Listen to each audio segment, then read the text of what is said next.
Bonjour, c'est avec vraiment beaucoup d'émotion et beaucoup de joie que, en tant que directrice actuelle de l'école à l'hôpital, je viens vous parler de notre belle association qui prépare ses 80 ans.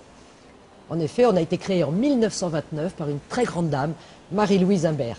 Elle avait pensé à ce moment-là donner à l'esprit les soins que d'autres donnent au corps pour que les enfants hospitalisés gardent le plaisir d'apprendre, mais surtout prennent les premiers apprentissages. Aujourd'hui, on est loin de tout ça et l'aventure de l'école à l'hôpital, elle est réellement dans la non-rupture de scolarité. Après avoir démarré uniquement dans les hôpitaux de l'assistance publique de Paris, maintenant nous sommes présents sur les 8 départements de la région parisienne et dans une trentaine, quarantaine même, d'hôpitaux de façon permanente. Senlis dans l'Oise, petite enclave amie qui n'est pas de notre région mais que nous aimons aussi. Pour pouvoir fonctionner ainsi, il y a par année scolaire environ 600 enseignants bénévoles qui vont donner plus de 20 000 cours à environ 7 000 élèves, certains étant vus une seule fois, d'autres un peu plus longtemps. Ça va dépendre de leur histoire de santé ou d'accident. Pour faire marcher cette grande maison, vous vous doutez bien qu'il faut une structure et donc la directrice que je suis est épaulée, aidée et portée par 19 responsables permanents de l'association et des responsables bénévoles en Île-de-France. Le conseil d'administration, puisqu'on est structure associative, nous aide et nous soutient, ainsi que d'incontournables partenaires financiers. Pour pouvoir surtout garder la crédibilité dans le monde où nous sommes, nous bénéficions d'un agrément éducation nationale qui nous valide.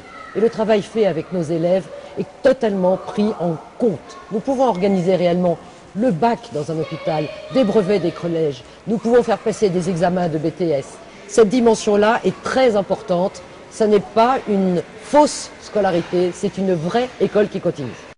Les cours que nous allons donner sont tous individuels, la plupart du temps au chevet, ça veut dire dans la chambre du malade, ou bien à leur domicile. Ces cours individuels sont adaptés à la fatigabilité, à la pathologie, à la difficulté de ces enfants, de ces jeunes.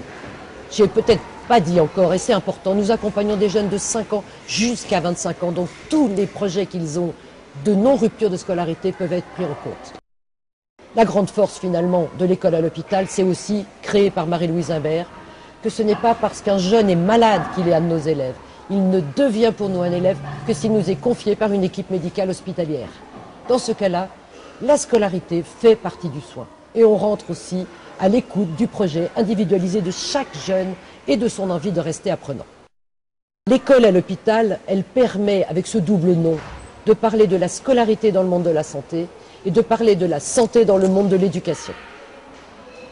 Tout ça pour remplir quoi comme objectif? Et bien finalement, dans cette non-rupture de scolarité, qu'est-ce qui est en jeu surtout? Garder ou découvrir le plaisir d'apprendre. Et rester un apprenant, c'est rester dans la vie.